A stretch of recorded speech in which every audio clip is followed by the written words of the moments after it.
Praise the Lord.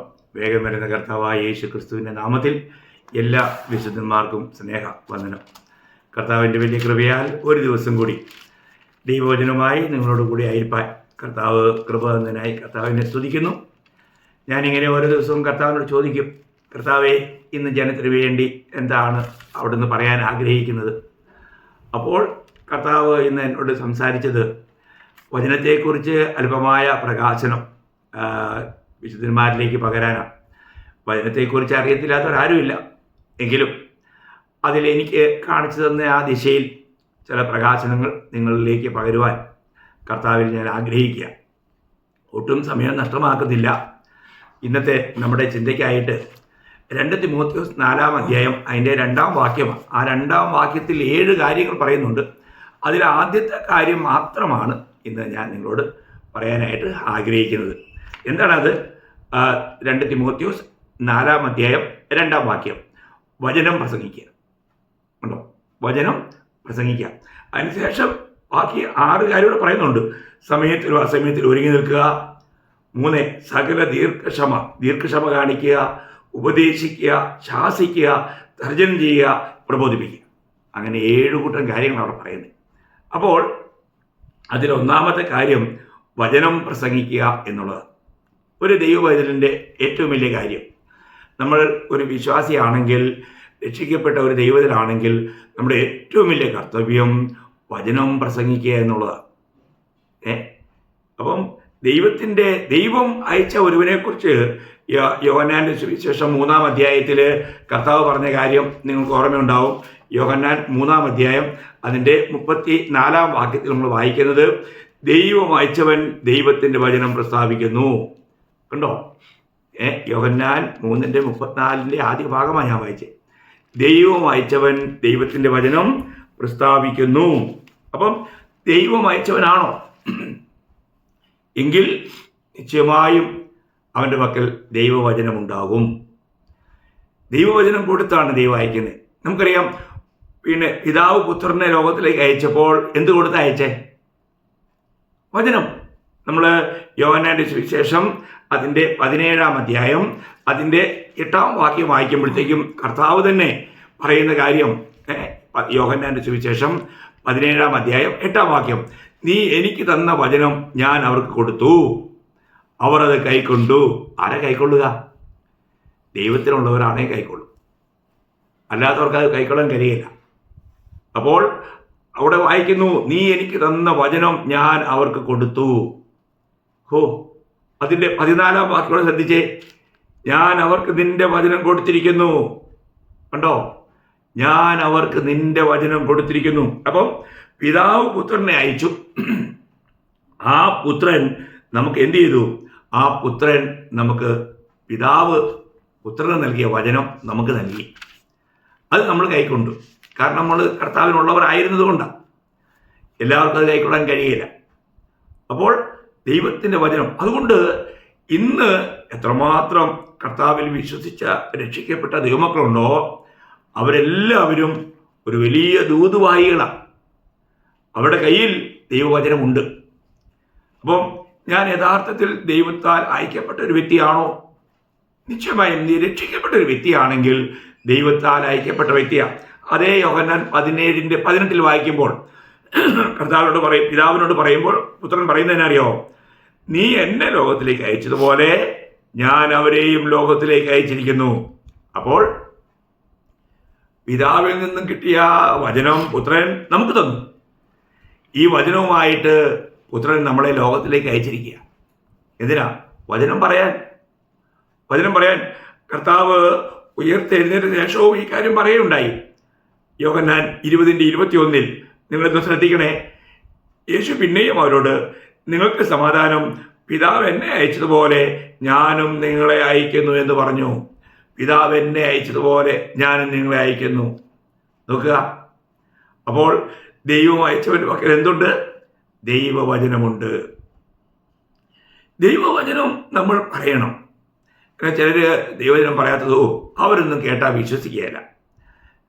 അങ്ങനെയെല്ലാം പറയരുത് പ്രിയ ദൈവമക്കളെ. നമുക്ക്, കാരണം നിത്യജീവന് വേണ്ടി നിയമിക്കപ്പെട്ടവർ മാത്രമേ വിശ്വസിക്കൂ എന്ന് അപ്പോസ്തല പ്രവൃത്തി 13:48 നമ്മൾ വായിക്കുന്നുണ്ട്. നിത്യജീവന് വേണ്ടി നിയമിക്കപ്പെട്ടവർ, ഇത് കഴിഞ്ഞകാല നിത്യതയിലെ പിതാവ് പുത്രനിൽ തിരഞ്ഞെടുക്കപ്പെട്ടവർ മാത്രമേ അത് വിശ്വസിക്കൂ. എന്നാൽ ആരൊക്കെയാണെന്ന് നമുക്ക് അറിഞ്ഞുകൂടാ. അതുകൊണ്ട് എല്ലാവരോടും ഇത് അറിയിക്കണം. അതിൽ ദൈവത്തിൻ്റെ ആടുകൾ ദൈവത്തിൻ്റെ ശബ്ദം കേൾക്കും. എന്നാൽ നമ്മൾ അറിയിക്കണം. നമ്മൾ ഇതിനെക്കുറിച്ച് വായിക്കുമ്പോൾ യെഹെസ്കേൽ പ്രവചനത്തിൽ ഒരു കാര്യം നമുക്ക് കാണാൻ കഴിയുന്നത്, യെഹെസ്കേൽ പ്രവചനം അതിന് 2-ാം അധ്യായം 7-ാം വാക്യം, അവർ കേട്ടാലും കേൾക്കാഞ്ഞാലും നീ എൻ്റെ വചനങ്ങളെ അവരോട് പ്രസ്താവിക്കണം. കണ്ടോ, അവർ കേൾക്കുകയോ കേൾക്കാതിരിക്കുകയോ ചെയ്യുന്നത് നമുക്കൊരു വിഷയമല്ല. എന്നാൽ ദൈവവചനം പറയുന്നു, നീ എൻ്റെ വചനം നീ അവരോട് പറയണം. നോക്കണം, നമ്മൾ പറയുമ്പോൾ ബാക്കി കാര്യം ദൈവം ചെയ്തോളൂ. അതാണ് നമ്മൾ ഇരമ്യാവിൽ വായിക്കുന്നത്. ഇരമ്യ 1:12 വാക്യത്തിൽ വായിക്കുന്നത്, എൻ്റെ വചനം നിവർത്തിക്കേണ്ടതിന് ഞാൻ ജാഗരിച്ചു കൊള്ളും എന്നരുളി ചെയ്തു. എൻ്റെ വചനം നിവർത്തിക്കേണ്ടതിന് ഞാൻ ജാഗരിച്ചു കൊള്ളും. അപ്പോൾ ദൈവത്തിൻ്റെ വചനം പ്രവർത്തിക്കുവാനായിട്ട് ദൈവം ജാഗരിക്കും. അതിനാണ് ദൈവകൃപ. ഈ വചനം നമ്മളിൽ എത്ര വലിയ പ്രവൃത്തികളാണ് ചെയ്യുന്നത് നമ്മളൊന്ന് മനസ്സിലാക്കണം. ഈ വചനം അത് എന്നേക്ക് നിലനിൽക്കുന്ന വചനമാണ്, സ്വർഗത്തിൽ എന്നേക്ക് സ്ഥിരമായിരിക്കുന്ന വചനമാണ്. എന്നാൽ അവിടെ തന്നെ ഇരമ്യ 6:10 കർത്താവ് ഒരു കാര്യം എടുത്തു പറയുന്നുണ്ട്. അവരുടെ ചെവിക്ക് പരിച്ഛേദന ഇല്ലായകയാൽ ശ്രദ്ധിപ്പാൻ അവർക്ക് കഴിയില്ല. യഹോവയുടെ വചനം അവർക്ക് നിന്ദയായിരിക്കുന്നു, അവർക്കതിൽ ഇഷ്ടമില്ല. നോക്കുക, ദൈവത്തിൻ്റെ വചനം ആർക്കാണ് പ്രിയമുള്ളവരെ നല്ലത്? നമുക്കറിയാമോ? മീഖാ പ്രവചനം 2-ാം അധ്യായം 7-ാം വാക്യത്തിൻ്റെ അവസാനം വായിക്കുന്നത്, നേരായി നടക്കുന്നവന് എൻ്റെ വചനം ഗുണകരമല്ലയോ. ആർക്കാണ് ഗുണകരം? നേരായി നടക്കുന്നവർക്ക് ദൈവത്തിൻ്റെ വചനം ഗുണകരമാണ്. എത്ര വിലപ്പെട്ട കാര്യമല്ലേ പ്രിയമുള്ളവരെ! ദൈവത്തിൻ്റെ വചനം, അതിൻ്റെ മഹത്വം നമ്മൾ മനസ്സിലാക്കണം. അപ്പം ഇന്നൊരു വ്യക്തി രക്ഷിക്കപ്പെടണമെങ്കിൽ ഈ ദൂതുമായി നമ്മൾ പോകണം. കർത്താവിനെ ജനങ്ങൾ അറിയണം. അപ്പോൾ ഒരിക്കലും ഒരു വ്യക്തി ഒരു ഗ്രാമത്തിൽ ചെന്ന് ചോദിച്ചു, യേശുവിനെ അറിയാമോ? അപ്പോൾ ആ വ്യക്തി പറഞ്ഞു, അതെ, ഞാൻ ഈ ഗ്രാമത്തിൽ ഒരു പുതിയ ആളാണ്, എനിക്ക് ഇവിടെയുള്ള എല്ലാവരെയും അറിയത്തില്ല. അപ്പം ഇദ്ദേഹം വിചാരിച്ചത് ഈ ഗ്രാമത്തിൽ വസിക്കുന്ന ആരോ ആണ് യേശു എന്ന് പറഞ്ഞാൽ യേശുവിനെ കുറിച്ചുള്ള അറിവില്ല. പ്രിയമുള്ളവരെ, നമ്മളിത് അറിയിക്കുന്നില്ല എങ്കിൽ ഈ കർത്താവിനെ ആർക്കറിയാൻ കഴിയും? അതുകൊണ്ടാണ് നമുക്ക് റോമാലേഖനത്തിലേക്ക്, നമ്മൾക്കറിയാമല്ലോ, വിശ്വാസം ഒരു വ്യക്തിയിലേക്ക് വരുന്നത് വചനത്താലാണ്. എന്നാൽ ആ വിശ്വാസം വരണമെങ്കിൽ അതിനൊരു മുഖാന്തരമുണ്ട്. നമ്മൾ റോമാലേഖനം 10-ാം അധ്യായം അതിൻ്റെ 13 മുതൽ 17 വരെയുള്ള വാക്യങ്ങൾ വായിക്കുമ്പോൾ, കർത്താവിൻ്റെ നാമത്തെ വിളിച്ചപേക്ഷിക്കുന്ന ഏവനും രക്ഷിക്കപ്പെടും. അപ്പോൾ ഒരുവൻ രക്ഷിക്കപ്പെടണമെങ്കിൽ കർത്താവിൻ്റെ നാമത്തെ വിളിച്ചപേക്ഷിക്കണം. പക്ഷെ അവർ കർത്താവിനെ കുറിച്ച് അറിയണ്ടേ? അതുകൊണ്ട് വീണ്ടും വായിക്കാണ്, എന്നാൽ അവർ വിശ്വസിക്കാത്തവനെ എങ്ങനെ വിളിച്ചപേക്ഷിക്കും? അവർ കേട്ടിട്ടില്ലാത്തവനിൽ എങ്ങനെ വിശ്വസിക്കും? പ്രസംഗിക്കുന്നവൻ ഇല്ലാതെ എങ്ങനെ കേൾക്കും? ആരും അയക്കാതെ എങ്ങനെ പ്രസംഗിക്കും? ഉണ്ടോ? ചോദ്യങ്ങളുടെ പുറകെ ചോദ്യമാണ്. ആരും അയക്കാതെ എങ്ങനെ പ്രസംഗിക്കും? നന്മ സുവിശേഷിക്കുന്നവരുടെ കാൽ എത്ര മനോഹരമെന്ന് എഴുതിയിരിക്കുന്നുവല്ലോ. എങ്കിലും എല്ലാവരും സുവിശേഷം അനുസരിച്ചിട്ടില്ല. കർത്താവെ, ഞങ്ങൾ കേൾപ്പിച്ചത് ആർ വിശ്വസിച്ചു എന്ന് യേശാവ് പറയുന്നുവല്ലോ. ആകയാൽ വിശ്വാസം കേൾവിയാലും കേൾവി ക്രിസ്തുവിൻ്റെ വചനത്താലും വരുന്നു. പ്രിയമുള്ളവരെ, നമ്മൾ കർത്താവിനെ പ്രസംഗിക്കണം. നമ്മൾ സുവിശേഷം അറിയിക്കണം. നമ്മൾ ദൈവത്തിൻ്റെ വചനം പറയണം. വെറുതെ കെട്ടുകഥകളും പറഞ്ഞുകൊണ്ടിരുന്നാൽ ജനങ്ങൾ രക്ഷിക്കപ്പെടുകയില്ല. നമ്മൾ കൊടുക്കേണ്ടത് തന്നെ കൊടുക്കണം. ഇവിടെ വായിക്കുകയാണ്, ഒരുവൻ വിശ്വസിക്കണമെങ്കിൽ അവൻ കേൾക്കണം. അവൻ കേൾക്കണമെങ്കിൽ ആരെങ്കിലും പറയണം. ആരെങ്കിലും പറയണമെങ്കിൽ ആരെങ്കിലും അയക്കണം. അപ്പോൾ ദൈവത്താൽ അയക്കപ്പെട്ട ഒരു വ്യക്തിക്ക് മാത്രമേ ഇത് പറയാൻ കഴിയൂ. നോക്കുക, എത്ര മനോഹരമാണ് ആ ചിത്രമല്ലേ? നമ്മൾ ചിന്തിക്കണം. നമുക്ക് ലഭിച്ച ഭാഗ്യം. ഞാൻ ചിന്തിക്കുകയായിരുന്നു, ഞാൻ കേരളത്തിൽ ജനിച്ചു വളർന്ന ഞാൻ സിക്കിമിലായിരിക്കുമ്പോൾ കുണ്ടറക്കാരനായ ഒരു സഹോദരനെ എനിക്ക് വേണ്ടി ദൈവം അവിടെ അയച്ചു. അവിടെ വെച്ചാണ് ഈ ദൈവത്തിൻ്റെ സത്യവചനം കേട്ട് ഞാൻ രക്ഷിക്കപ്പെടുവാനിടയായത്. പ്രിയമുള്ളവരെ, ഒരു കാര്യം കൃത്യമാണ്, നമ്മളെക്കുറിച്ചെല്ലാം കൃത്യമായൊരു പദ്ധതി ദൈവത്തിനുണ്ട്. ആരെവിടെ വെച്ച് എങ്ങനെ പറയുമ്പോൾ ആർ രക്ഷിക്കപ്പെടും? എന്നെക്കുറിച്ചും നിങ്ങളെക്കുറിച്ചും ദൈവത്തിന് കൃത്യമായൊരു പദ്ധതിയുണ്ട്. ഞാൻ ചിന്തിക്കാറുണ്ട്, ഞാൻ ട്രെയിനിൽ യാത്ര ചെയ്യുമ്പോൾ തന്നെ വചനം പറഞ്ഞപ്പോൾ ചണ്ഡീഗഡിലുണ്ടായിരുന്ന യാക്കോബായ പള്ളിയിലെ ഒരു അച്ഛൻ, താൻ സിവിൽ ഡ്രസ്സിലായിരുന്നു, വചനം അറിയിച്ചു, താൻ രക്ഷിക്കപ്പെട്ടു. പിന്നെ ഞാൻ കർത്താവിൻ്റെ സാക്ഷിയായിപ്പോയി. ഞാൻ വിശദീകരിക്കുന്നില്ല. ഒരു കാര്യം ഞാൻ പറയാം, നമ്മൾ എവിടെയായിരിക്കുന്നു, എങ്ങോട്ട് യാത്ര ചെയ്യുന്നു, എങ്ങോട്ടെല്ലാം പോകുന്നു, അവിടെയെല്ലാം ഈ ദൈവവചനത്തിൻ്റെ വിത്ത് വിതയ്ക്കണം. ഭാരത്തോടെ വിതയ്ക്കണം. കേൾക്കുന്നവർ അനുഗ്രഹിക്കപ്പെടുവാൻ, രക്ഷിക്കപ്പെടുവാൻ ആഗ്രഹിച്ചുകൊണ്ട് തന്നെ നമ്മളത് ചെയ്യണം. വളരെ വിലപ്പെട്ട കാര്യമാണ്. അപ്പോൾ ദൈവവചനമാണ് ഒരു വ്യക്തിയെ വിശ്വാസത്തിലേക്ക് നയിക്കുന്നത്. ആ വിശ്വാസമാണ് കർത്താവിനെ സ്വീകരിക്കുവാൻ ഇടയായിത്തീരുന്നത്. അപ്പോൾ നമ്മളൊരു കാര്യം മനസ്സിലാക്കേണ്ടത്, അങ്ങനെ ഒരു വിശ്വാസം വന്നെങ്കിൽ മാത്രമേ നമുക്ക് വീണ്ടും ജനനം നടക്കൂ. ദൈവത്തിൻ്റെ വചനം കേൾക്കുന്നവർക്ക്, അതും ദൈവകൃപയുണ്ടെങ്കിലേ അത് കഴിയൂ. നമ്മൾ 1 തെസ്സലോനിക്കർ 2-ാം അധ്യായം 13-ാം വാക്യം വായിക്കുമ്പോഴത്തേക്കും അവിടെ വായിക്കുന്നത്, ഞങ്ങൾ പ്രസംഗിച്ച ദൈവവചനം നിങ്ങൾ കേട്ടു, മനുഷ്യൻ്റെ വചനമായിട്ടല്ല, സാക്ഷാൽ ആകുന്നത് പോലെ ദൈവവചനമായിട്ട് തന്നെ കൈക്കൊണ്ടതിനാൽ, ദൈവവചനമായി കൈക്കൊണ്ടതിനാൽ ഞങ്ങൾ ദൈവത്തെ ഇടപെടാതെ സ്തുതിക്കുന്നു, വിശ്വസിക്കുന്ന നിങ്ങളിൽ അത് വ്യാപരിച്ചു കൊണ്ടിരിക്കുന്നു. കണ്ടോ? അപ്പോൾ വിശ്വസിക്കുന്നവരിലേക്ക് ദൈവവചനം എത്ര കൃത്യമായിട്ടാണ് വ്യാപരിക്കുന്നത്. ഈ വചനം കേൾക്കുമ്പോൾ യഥാർത്ഥമായും ചിലർ നിങ്ങൾ വീണ്ടും ജനിച്ചോ രക്ഷിക്കപ്പെട്ടെന്നൊക്കെ ചോദിക്കുമ്പോൾ അവർ വലിയ കഥ പറയുന്നത് കേൾക്കാം. ആ കഥയ്ക്കകത്തൊന്നും അർത്ഥമില്ല. രക്ഷിക്കപ്പെടുന്നത്, വീണ്ടും ജനിക്കുന്നത് ദൈവവചനത്തിൻ്റെ കേൾവിയാണ്. അത് നമ്മൾ വിശ്വസിച്ച് അംഗീകരിക്കുമ്പോൾ മാത്രമാണ്. അതുകൊണ്ടല്ലേ 1 പത്രോസ് 1-ാം അധ്യായം 23-ാം വാക്യത്തിൽ ദൈവത്തിന് വചനം പറയുന്നു, കെടുന്ന ബീജത്താലല്ല, കെടാത്തതിനാൽ ജീവനുള്ളതും നിലനിൽക്കുന്നതുമായ ദൈവവചനത്താൽ തന്നെ നിങ്ങൾ വീണ്ടും ജനിച്ചിരിക്കുന്നു. അപ്പോൾ ദൈവവചനത്താൽ ആണോ നിങ്ങൾ വീണ്ടും ജനിച്ചത് എന്നുള്ളത് നമ്മൾ മനസ്സിലാക്കണം. ദൈവവചനത്താലാണ് വീണ്ടും ജനനം. വീണ്ടും ജനിക്കാത്തവന് ഒരിക്കലും ദൈവരാജ്യത്തിൽ പ്രവേശിക്കാൻ കഴിയില്ല. അവിടെ കർത്താവ് നിക്കോദെമോസിനോട് പറയുമ്പോൾ വെള്ളത്താലും ആത്മാവിനാലും എന്നാണ് പറഞ്ഞിരിക്കുന്നത്. എന്ന് പറഞ്ഞാൽ ഈ വചനം നമ്മളെ കഴുകുന്നു. യോഹന്നാൻ 15:3 പറയുന്നില്ലേ, ഞാൻ നിങ്ങളോട് സംസാരിച്ച വചനങ്ങളാൽ നിങ്ങളിപ്പോൾ ശുദ്ധിയുള്ളവരാകുന്നു. അത് നമ്മൾ തീത്തോസ് 3:5-6 വായിക്കുന്നുണ്ട്. ഈ വചനത്താലുള്ള ശുദ്ധീകരണം, ആ ശുദ്ധീകരണത്തിലൂടെ നമ്മൾക്ക് കർത്താവുമായിട്ട് കൂടുതൽ അടുക്കുവാനായിട്ട് കഴിയുകയും കർത്താവിനെ സ്വന്തം രക്ഷിതാവായി സ്വീകരിക്കാൻ തക്കവണ്ണം ദൈവാത്മ പ്രേരണ നമുക്ക് ലഭിക്കുകയും ചെയ്യും. അത് ഈ വചനം കേട്ടുകൊണ്ടിരിക്കുമ്പോൾ കർത്താവ് കഴിഞ്ഞകാല നിത്യതയിൽ ക്രിസ്തുവിൽ തിരഞ്ഞെടുക്കപ്പെട്ട ഒരു വ്യക്തിക്ക് ഈ പ്രകാശനം ദൈവാത്മാവ് നൽകും. അപ്പോൾ അവർക്ക് കർത്താവിനെ വിളിച്ചപേക്ഷിക്കുവാനും രക്ഷിക്കപ്പെടുവാനും ഇടയായിത്തീരും. അതുകൊണ്ടാണ് നമ്മൾ ദൈവവചനം പറയണമെന്ന് പറയാൻ കാരണം. ദൈവവചനത്തിന് നമ്മെ വീണ്ടും ജനിപ്പിക്കുവാൻ കഴിയും. നമ്മൾ യഥാർത്ഥമായ ഒരു വിശ്വാസിയായി തീരുവാൻ നമുക്കിടയാക്കും. രണ്ടാമതൊരു കാര്യം, നമ്മുടെ ജീവിതത്തിൽ നമുക്കറിയാം, ഈ ലോക ജീവിത യാത്രയിൽ എല്ലായ്പ്പോഴും പലരും പല നിലയിൽ അവർ വളരെ നിരാശരാണ്, ദുഃഖിതരാണ്. അവർക്ക് ഒരു വിടുതലിന് വേണ്ടി അവർ ആശ്വസിക്കുകയാണ്. കർത്താവ് ഈ ലോകത്തിലായിരുന്നപ്പോൾ അവൻ വിളിച്ചു പറഞ്ഞൊരു വാക്യം മത്തായി 11:28 അധ്വാനിക്കുന്നവരും ഭാരം ചുമക്കുന്നവരും ആയുള്ളവരെ എല്ലാവരും എൻ്റെ അടുക്കൽ വരുവിൻ, ഞാൻ നിങ്ങളെ ആശ്വസിപ്പിക്കും. കർത്താവിന് മാത്രമേ നമ്മളെ ആശ്വസിപ്പിക്കാൻ കഴിയൂ. അപ്പോൾ ഇന്ന് കർത്താവിലൂടെ ഇല്ല, പിന്നെ ആരാ ഉള്ളേ?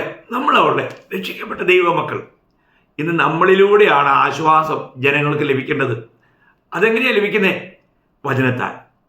അതുകൊണ്ടാണ് 1 തെസ്സലോനിക്കർ 4-ാം അധ്യായം 18-ാം വാക്യത്തിൽ ഈ വചനങ്ങളെ കൊണ്ട് അന്യോന്യം ആശ്വസിപ്പിച്ചു കൊള്ളുവീൻ എന്ന് കർത്താവിൻ്റെ വചനം പറയുന്നത്. ഈ വചനം കൊണ്ടാണ് മറ്റൊരു വ്യക്തിക്ക് നമുക്ക് ആശ്വാസം പകരുവാനായിട്ട് കഴിയുന്നത്. അനേകയിടങ്ങളിൽ പോകുമ്പോൾ അനേകർ പറഞ്ഞിട്ടുള്ള സാക്ഷ്യം ഞാൻ കേട്ടിട്ടുണ്ട്. സഹോദരൻ വന്നത് നന്നായി, ദേവദാസൻ വന്നത് നന്നായി, ഞങ്ങൾ വളരെ ആകുലചിത്തരായിരുന്നു. എന്നാൽ കേട്ട വചനങ്ങളാൽ ഞങ്ങൾക്ക് സന്തോഷമായി, സമാധാനമായി, ഞങ്ങൾക്ക് ദുഃഖം മാറി, ഞങ്ങളുടെ ചോദ്യങ്ങൾക്ക് ഞങ്ങൾക്ക് ഉത്തരം ലഭിച്ചു എന്ന് പറയുന്ന അനേക അനുഭവങ്ങൾ ഞാൻ എൻ്റെ ജീവിതത്തിൽ കേട്ടിട്ടുണ്ട്. പ്രിയമുള്ളവരെ, ദൈവത്തിൻ്റെ വചനം ഞാൻ പലപ്പോഴും പല സ്ഥലങ്ങളിലും അനേകരുടെ സംശയ നിവാരണത്തിന് വേണ്ടി പോകാറുള്ളപ്പോഴും ഞാൻ വചനം പറഞ്ഞുകൊണ്ടിരിക്കുമ്പോൾ തന്നെ അവർ പറഞ്ഞു, ഞങ്ങളുടെ സംശയങ്ങളെല്ലാം മാറി. കാരണം അവരുടെ ഉള്ളിലെ സംശയങ്ങൾ ദൈവത്തിനറിയാം. ആ സംശയത്തിന് തക്കവണ്ണം ഉത്തരം ദൈവം തൻ്റെ വചനത്തിലൂടെ കൊടുക്കും. ചോദിക്കുന്നതിന് മുൻപേ അവിടുന്ന് ഉത്തരം കൊടുക്കുന്നവനാണ്. എത്ര വലിയ കാര്യമാണ്! അപ്പം ദൈവവചനത്തിൻ്റെ മാഹാത്മ്യം നമുക്ക് വേദനകൾ, ദുഃഖങ്ങൾ ഇതെല്ലാം അകറ്റുവാൻ ഈ വചനത്തിന് കഴിയും പ്രിയമുള്ളവരെ. മാത്രമല്ല, നമുക്ക് ദൈവമായിട്ട് ആഴമായൊരു ബന്ധം വേണമെങ്കിൽ നമുക്കൊരു വിശുദ്ധ ജീവിതം നയിക്കണം. ആ വിശുദ്ധ ജീവിതം ഇല്ലെങ്കിൽ നമ്മൾ ദൈവത്തിന് അകന്നു പോകും. അതിന് നമ്മളെ പ്രാപ്തരാക്കുന്നത് ദൈവവചനമാണ്. നിങ്ങൾക്കറിയാം, 119 സങ്കീർത്തനം 11 വാക്യം, ഞാൻ നിനക്കെതിരെ പാപം ചെയ്യാതിരിക്കേണ്ടതിന് നിന്റെ വചനത്തെ എൻ്റെ ഹൃദയത്തിൽ സംഗ്രഹിക്കുന്നു. നോക്കണം, ദൈവവചനത്തെ എൻ്റെ ഹൃദയത്തിൽ ഞാൻ സംഗ്രഹിക്കണം. എന്തിനാണ്? യഥാർത്ഥമായ ഒരു വിശുദ്ധ ജീവിതത്തിന്. മാത്രമല്ല, ഈ വചനം നമ്മളിൽ ഉണ്ടെങ്കിൽ നമ്മളും ദൈവമായിട്ടുള്ള ബന്ധം ശരിയായിരിക്കും. നമ്മുടെ പ്രാർത്ഥനകൾ ദൈവം കേൾക്കും. കർത്താവ് പറഞ്ഞില്ലേ യോഹന്നാൻ 15:7, നിങ്ങൾ എന്നിലും എൻ്റെ വചനം നിങ്ങളിലും വസിക്കുന്നുവെങ്കിൽ നിങ്ങൾ എന്തെങ്കിലും അപേക്ഷിപ്പിൻ, അത് നമുക്ക് ലഭിക്കും. അപ്പോൾ ഈ വചനം നമുക്ക് എവിടെ ഉണ്ടായിരിക്കണം?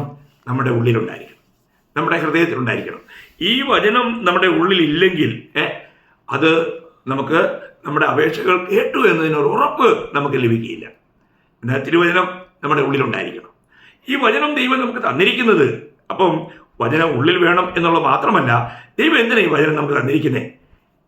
അതിനെക്കുറിച്ച് നിങ്ങൾ കൃത്യമായിട്ട് മനസ്സിലാക്കണം. അതിൻ്റെ 119 വാക്യം, നിന്റെ പ്രമാണങ്ങളെ കൃത്യമായി ആചരിക്കേണ്ടതിന് നീ അവയെ കൽപ്പിച്ച് തന്നിരിക്കുന്നു. പ്രിയ ദൈവമക്കളെ, നമുക്ക് വചനം ലഭിച്ചു എന്നുള്ളത് മാത്രം തൃപ്തരാകരുത്. ആ വചനം എന്ത് ചെയ്യണം? കൃത്യമായി ആചരിക്കണം. ദൈവത്തിൻ്റെ വചനം കൃത്യമായി ആചരിക്കുവാനുള്ള ഒരു വലിയ ഉത്സാഹം നമുക്കുണ്ടായിരിക്കണം. നമ്മൾ അതേ 119:60 വായിക്കുന്നത്, നിന്റെ കൽപ്പനകളെ പ്രമാണിക്കേണ്ടതിന് ഞാൻ താമസിയാതെ ബന്ധപ്പെടുന്നു എന്ന് പറഞ്ഞാൽ, ഒരു സത്യം നമുക്ക് വെളിപ്പെട്ട് കിട്ടിയാൽ അത് ചെയ്യുവാൻ, അത് നിവർത്തിക്കുവാൻ നാം താമസിക്കാൻ പാടില്ല. അല്ല, നമ്മൾ താമസിച്ചാൽ പിന്നീട് മുന്നേറുവാൻ നമുക്ക് വീണ്ടും ആത്മീയ സത്യങ്ങൾ വെളിപ്പെട്ട് കിട്ടുവാനായിട്ട് നമ്മൾക്ക് വൈകും. നമ്മളോട് പറഞ്ഞ കാര്യങ്ങൾ നമ്മൾ ചെയ്തെങ്കിൽ മാത്രമേ മുന്നേറ്റം ഉണ്ടാകുകയുള്ളൂ. അപ്പോൾ അതുകൊണ്ട് ഇന്ന് നമ്മുടെ ജീവിതം എങ്ങനെയാണ് എന്ന് നമ്മൾ പരിശോധിക്കുന്നത് നന്നായിരിക്കും. നമ്മൾ ഈ വചനത്തോടുള്ള ബന്ധത്തിൽ വളരെ ഗഹനമായൊരു കാര്യം ഞാൻ നിങ്ങളെ ഓർപ്പിക്കാം എന്ന് വിചാരിക്കുക. അതെന്താണെന്നറിയാമോ? ദൈവവചനത്തിൻ്റെ അതിനോടുള്ള നമ്മുടെ കടപ്പാടിനുള്ള ബന്ധത്തിൽ ഒരു കാര്യം കൂടെ ഓർപ്പിക്കാൻ ആഗ്രഹിക്കുന്നു. അത് എസ്രായുടെ പുസ്തകത്തിൽ നിന്നാണ്. എസ്രായുടെ പുസ്തകം 7-ാം അധ്യായം അതിൻ്റെ 10-ാം വാക്യം ഞാൻ വായിക്കാം. എസ്രാ 7:10, യഹോവയുടെ ന്യായപ്രമാണം പരിശോധിപ്പാനും അതനുസരിച്ച് നടപ്പാനും ഇസ്രയേലിൽ അതിൻ്റെ ചട്ടങ്ങളും വിധികളും ഉപദേശിപ്പാനും എസ്ര മനസ്സ് വെച്ചിരുന്നു. എല്ലാ ദൈവദാസന്മാർക്കും, എല്ലാ ഉപദേഷ്ടാക്കന്മാർക്കും വേണ്ട വളരെ വിലപ്പെട്ടൊരു ഗുണമാണ്. എന്തൊക്കെയാണ്? 3 കാര്യങ്ങളോട് പറയുകയാണ്. 1, വചനം പഠിക്കണം. 2, അത് നമ്മുടെ ജീവിതത്തിൽ പ്രായോഗികമാക്കണം. 3, അതിനെ പഠിപ്പിക്കണം. നോക്കണേ, ഇതിനെ ലളിതമായി കാണരുത്. പലരും പഠിപ്പിക്കും, പക്ഷേ സ്വയം നമ്മുടെ ജീവിതത്തിൽ അത് പ്രായോഗികമാക്കാറില്ല. നമ്മുടെ ജീവിതത്തിൽ പ്രായോഗികമാക്കണം ദൈവമക്കളെ. ഇവിടെ എസ്ര അതാ ചെയ്തത്. എസ്ര എന്ത് ചെയ്തു? താൻ വചനം പരിശോധിക്കുകയും അതനുസരിച്ച് നടന്നു, അതനുസരിച്ചു. അതാണ് നമ്മുടെ കർത്താവ് നമുക്ക് കാണിച്ചു തന്ന മാതൃക എന്ന് നമുക്ക് കാണാൻ കഴിയും. കാരണം അപ്പോസ്തല പ്രവൃത്തി 1-ാം അധ്യായം അതിൻ്റെ 1-ാം വാക്യം, അവൻ ചെയ്തും ഉപദേശിച്ചും തുടങ്ങിയ. അപ്പോൾ ആദ്യം അവൻ ചെയ്തു, പിന്നെ ഉപദേശിച്ചു. എത്ര വിലപ്പെട്ട കാര്യമാണ്! അപ്പം നമ്മുടെ ജീവിതത്തിൽ ദൈവം ആഗ്രഹിക്കുന്നത് നമ്മൾ നിത്യത്തിലേക്ക് വിളിക്കപ്പെട്ടവരല്ലേ? രക്ഷിക്കപ്പെട്ട ദൈവമക്കളോട് ഞാനൊരു കാര്യം പറയട്ടെ. സ്വർഗത്തിൽ ചെറിയവരും വലിയവരും ഉണ്ടെന്നൊക്കെ നമുക്കറിയാം. എന്നാൽ നമുക്ക് വലിയവനാകണമെന്നുണ്ടെങ്കിൽ ഈ കാര്യത്തിൽ നമ്മൾ പഞ്ചലായിരിക്കണം. ഈ കാര്യത്തിൽ വളരെ ശ്രദ്ധിക്കണം. അതിനൊരു കാര്യം കർത്താവ് മലയിലെ പ്രസംഗത്തിൽ പറഞ്ഞൊരു കാര്യം ഞാൻ ഓർമ്മിക്കാം. മത്തായി 5:19 അതെന്താ പറയുന്നേ? ആകയാൽ ഈ ഏറ്റവും ചെറിയ കൽപ്പനകളിൽ ഒന്ന് അഴിക്കുകയും മനുഷ്യരെ അങ്ങനെ പഠിപ്പിക്കുകയും ചെയ്യുന്നവൻ സ്വർഗരാജ്യത്തിൽ ഏറ്റവും ചെറിയവൻ എന്ന് വിളിക്കപ്പെടും. അവയെ ആചരിക്കുകയും പഠിപ്പിക്കുകയും ചെയ്യുന്നവനോ സ്വർഗരാജ്യത്തിൽ വലിയവൻ എന്ന് വിളിക്കപ്പെടും. നോക്കുക, ആചരിക്കുകയും പഠിപ്പിക്കുകയും ചെയ്യണം. പഠിപ്പിച്ചാൽ മാത്രം പോരാ, അവരുടെ ജീവിതത്തിൽ അവർ അതിനെ ആചരിക്കണം. നമ്മൾ വളരെ ശ്രദ്ധിക്കണം ദൈവമക്കളെ. നമ്മുടെ ജീവിതത്തിൽ നമുക്ക് ഈ ദൈവവചനം നമ്മൾ പഠിച്ച് മനസ്സിലാക്കുന്ന കാര്യങ്ങൾ നമ്മുടെ ജീവിതത്തിൽ നമ്മൾക്ക് പ്രാവർത്തികമാക്കുവാൻ കഴിയുന്നുണ്ടോ? പ്രായോഗിക ജീവിതത്തിൽ അതുണ്ടോ എന്നുള്ളത് പരിശോധിക്കണ്ടേ. നമ്മൾ ഒരിക്കലും ഒരുവൻ മറ്റൊരുവനെ വിധിക്കേണ്ട ആവശ്യമില്ല. അവരുടെ മനസാക്ഷി എന്ത് സാക്ഷ്യം പറയുന്നു? അന്നുണ്ടായിരുന്ന ശാസ്ത്രിമാരും പരീശന്മാരെയും കുറിച്ച് പറയുമ്പോൾ കർത്താവ് പറഞ്ഞു, അവർ പറയുന്നതൊക്കെ നിങ്ങൾ കേൾക്കണം കേട്ടോ, അത് കേട്ട് നിങ്ങൾ അനുസരിക്കണം. അവരുടെ ജീവിതത്തിൽ അവർ വഞ്ചിക്കപ്പെടുക, അവർ മോശയുടെ ന്യായപീഠത്തിലിരിക്കുക, അവർ കൃത്യതയോടുകൂടിയ വചനം പഠിപ്പിക്കുന്നത്. പലരും ഇത് പഠിപ്പിക്കും, പക്ഷെ അവരുടെ ജീവിതത്തിൽ അത് ആചരിക്കുന്നില്ല എന്നുള്ളൊരു വലിയ വ്യത്യാസം. അതാണ് അന്നുള്ള ശാസ്ത്രിമാരെക്കുറിച്ചും പരീശന്മാരെക്കുറിച്ചും കർത്താവ് പറഞ്ഞത്. നിങ്ങൾക്ക് ഓർമ്മയുണ്ടാകും, മത്തായിയുടെ സുവിശേഷം 23 അതിൻ്റെ 1 മുതൽ 3 വരെയുള്ള വാക്യം ഞാൻ വായിക്കാം. അനന്തരം യേശു പുരുഷാരത്തോട് തൻ്റെ ശിഷ്യന്മാരോടും പറഞ്ഞത്, ശാസ്ത്രിമാരും പരീശന്മാരും മോശയുടെ പീഠത്തിലിരിക്കുന്നു. ആകയാൽ അവർ നിങ്ങളോട് പറയുന്നതൊക്കെയും പ്രമാണിച്ച് ചെയ്യുവിൻ. അവരുടെ പ്രവൃത്തികൾ പോലെ ചെയ്യരുത് താനും. അവർ പറയുന്നതല്ലാതെ ചെയ്യുന്നില്ലല്ലോ. കണ്ടോ, ഇന്നും അനേകരുടെ കാര്യതല്ലേ. അനേകരും പറയുന്നേ ഉള്ളൂ, ചെയ്യുന്നില്ല. ദൈവമക്കളെ, നമ്മൾ പറയുന്നതിന് മുൻപ് നമ്മളത് ആചരിച്ചിരിക്കണം. ഈ പറയുകയും ചെയ്യാതിരിക്കുകയും ചെയ്താലുള്ളവരുടെ ദോഷം എന്നാ അറിയോ? ഇരിമ്യാ പ്രവചനത്തിലെ 8 20 ഇതിനോടുള്ള ബന്ധത്തിൽ നമ്മളൊന്ന് നന്നായി അറിഞ്ഞിരിക്കുന്നത് നല്ലതാണ്. ഇരിമ്യാവ് അതിൻ്റെ 8 20 ഞാനത് വായിക്കാമേ. ഇരിമ്യാവ് 8:20 കൊയ്ത്ത് കഴിഞ്ഞു, ഫലശേഖരവും കഴിഞ്ഞു, നാം രക്ഷിക്കപ്പെട്ടതുമില്ല. കണ്ടോ, എത്ര അബദ്ധമായി പോകും പ്രിയമുള്ളവരെ. കൊയ്ത്തും കഴിഞ്ഞു, ഫലശേഖരവും കഴിഞ്ഞു, പക്ഷേ ഈ പറഞ്ഞ കക്ഷികൾ രക്ഷിക്കപ്പെട്ടില്ല. ഇന്നങ്ങനെ എത്രയോ പേരുണ്ട്. ഒരിക്കൽ ഒരു 5-6 സഹോദരന്മാർ ഇവിടെ എൻ്റെ ഭവനത്തിൽ വന്നു. അവരെന്നോട് ചോദിച്ചു, ദേവദാസനെ, നിങ്ങളുടെ കൂട്ടായ്മയിൽ ആരെങ്കിലും രോഗികളുണ്ടോ? ഞാൻ ചോദിച്ചു, രോഗികൾ പിന്നെ ഉണ്ട്. ഞങ്ങൾ അവർക്ക് വേണ്ടി പ്രാർത്ഥിക്കാം. ഞാൻ അവരോട് വളരെ സ്നേഹത്തോടെ ചോദിച്ചു, സഹോദരന്മാരെ, നിങ്ങൾ രക്ഷിക്കപ്പെട്ടതാണോ? അവർ പറയാം, അതൊന്നും ഞങ്ങൾക്ക് ആവശ്യമില്ല, രക്ഷയൊന്നും ഞങ്ങൾക്ക് ആവശ്യമില്ല, ഞങ്ങളുടെ തൊഴിൽ സൗഖ്യം കൊടുക്കുക എന്നുള്ളതാണ്. എത്രയോ വഞ്ചന നിറഞ്ഞ ഒരു ലോകമാണ്. നമ്മൾ മനസ്സിലാക്കണം, ഇന്ന് അനേകർക്കും രക്ഷിക്കപ്പെടുക എന്നുള്ളതിനെക്കുറിച്ച് യാതൊരു ബോധ്യവുമില്ല. അവർക്ക് അവരുടെ ആത്മരക്ഷയെക്കാളും അവർക്ക് പ്രാധാന്യം മറ്റ് ലോകകാര്യങ്ങൾ, ലോക നേട്ടങ്ങളിലേക്ക് അവരുടെ ശ്രദ്ധ. എത്രയോ ദുഃഖകരമായൊരവസ്ഥ. അപ്പോൾ ഇവിടെ തിമോത്തിയോസിനോട് പൗലോസ് പറയാണ്, എൻ്റെ പൊന്നു മകനെ, നീ എന്ത് ചെയ്യണം? വചനം പ്രസംഗിക്കുക.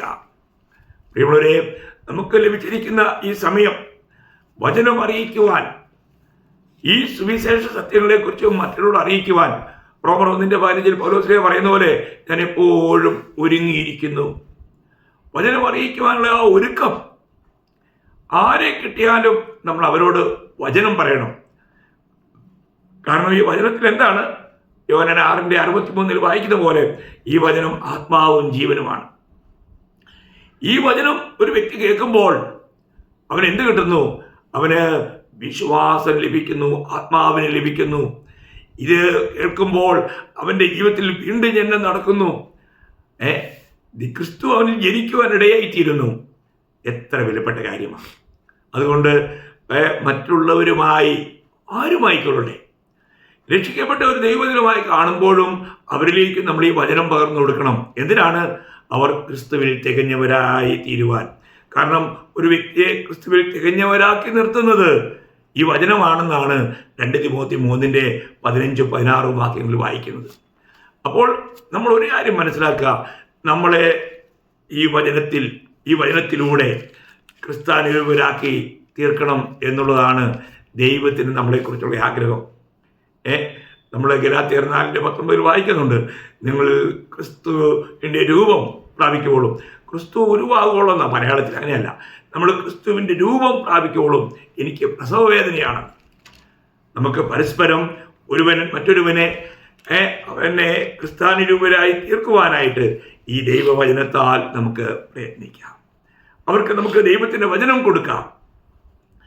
അതുമിതും പറഞ്ഞ് നമ്മുടെ സമയം ചെലവഴിക്കാതെ സത്യ ക്രിസ്ത്യാനിയായി, കർത്താവിനാൽ ഐക്യപ്പെട്ട ഒരു വ്യക്തിയായി ദൈവത്തിൻ്റെ വചനം കർത്താവിൽ നിന്നും പ്രാപിച്ച് മറ്റുള്ളവർക്ക് കൊടുക്കുവാൻ നമുക്കിടയായെങ്കിൽ ഈ ജീവിതം എത്ര ധന്യമാകുമായിരുന്നു. അതുകൊണ്ട് ഏത് സമയത്തും നമുക്ക് വചനം കൊടുക്കുവാനായിട്ടുള്ള ഒരുക്കമുണ്ടാകട്ടെ. അതിലൂടെ കർത്താവിൻ്റെ നാമം മഹത്വപ്പെടുവാൻ ഇടയാകട്ടെ. എന്നെ കേൾക്കുന്ന എല്ലാ ദൈവമക്കളോടും എനിക്ക് പറയാനുള്ളത്, നിങ്ങൾ എവിടെയെങ്കിലും പോകുമ്പോൾ കർത്താവിൽ നിന്നും വചനം കേട്ട് അത് പ്രാപിച്ച് അത് കൊടുക്കാനുള്ള ഒരുക്കത്തിൽ പോകണം. അങ്ങനെയാണെങ്കിൽ നിങ്ങളിലൂടെ ദൈവനാമം മഹത്വപ്പെടും. നിങ്ങളുടെ ക്രിസ്തുവിലുള്ള പ്രവൃത്തി വ്യർത്ഥമായി പോവുകയില്ല. നിശ്ചയമായിട്ടും അത് ഭയങ്കരമായ ഫലവത്തായ ഒരു ജീവിതമായി മാറും. അനേക ഇടങ്ങളിൽ ഈ വചനം നമ്മൾ പറഞ്ഞ് മറ്റുള്ള കർത്താവിൻ്റെ ഇടപെടലുകൾ, എനിക്ക് അറിയത്തില്ലാത്ത ഭാഷകളിൽ പോലും തിരുവചനം അവരെ കൊണ്ട് വായിപ്പിച്ചിട്ട് അവർ കർത്താവിനെ സ്വീകരിച്ച അനുഭവം എനിക്കുണ്ട്. ഞാൻ ദൈവകൃപയാൽ ആർമിയിൽ തന്നെ ആയിരിക്കുമ്പോൾ UN ഫോഴ്സിൽ ഒരു വർഷം 11 മാസം മാത്രം മൊസാംബിക്ക് എന്ന് പറയുന്ന ദേശത്ത് പോയപ്പോൾ അവരുടെ ശങ്കാന ഭാഷയിലുള്ള ബൈബിള് മേടിച്ചിട്ട് അവരെ കൊണ്ട് വായിപ്പിച്ച് ഈ വചനം വായിച്ചപ്പോൾ അവർക്ക് മാനസാന്തരം ഉണ്ടായി, കണ്ണുനീരുണ്ടായി, കർത്താവിനെ സ്വീകരിക്കാനിടയായി. അതെല്ലാം അവർക്ക് അവരുടെ ഭാഷയിൽ, അവരുടെ വചനത്തിൽ, ബൈബിളിലൂടെ വചനത്തിൽ വായിപ്പിച്ച് ഗ്രഹിപ്പിക്കുവാൻ കർത്താവ് സഹായിച്ചു. എങ്ങനെയാണ് സാധിച്ചത്? ഈ വചനം പ്രാപിച്ചതുകൊണ്ട്, ഈ വചനം ഉള്ളിൽ ഉള്ളതുകൊണ്ട്. ദൈവമക്കളെ, ഇന്ന് ഈ വചനം ധാരാളമായി നമ്മളിൽ വസിക്കുന്നുണ്ടോ? കൊളോസ്യർ 3:15 വായിക്കുന്നത്, ഈ വചനം ഐശ്വര്യമായി നിങ്ങളുടെ ഹൃദയങ്ങളിൽ വസിക്കട്ടെ എന്ന്. അതെ, ഐശ്വര്യമായി നമ്മുടെ ജീവിതത്തിൽ, നമ്മുടെ ഹൃദയത്തിൽ ഈ വചനം ഐശ്വര്യമായി വസിക്കുവാനിടയാകട്ടെ. അതുകൊണ്ട് വചനം പ്രസംഗിക്കുക. എവിടെ പോയാലും നമ്മൾ കഥകളും കഹാനികളൊക്കെ പറയാണ്ട് ദൈവവചനം പറയാനുള്ള ഒരുക്കം നമുക്കുണ്ടായിരിക്കട്ടെ. കർത്താവിൻ്റെ നാമം ഈ നിലയിൽ എല്ലാ എന്നെ കേൾക്കുന്ന വിശുദ്ധന്മാരിലൂടെയും മഹത്വപ്പെടുവാൻ ഇടയാകട്ടെ. കർത്താവിന് മാത്രം ഉണ്ടാകട്ടെ. ആമേൻ.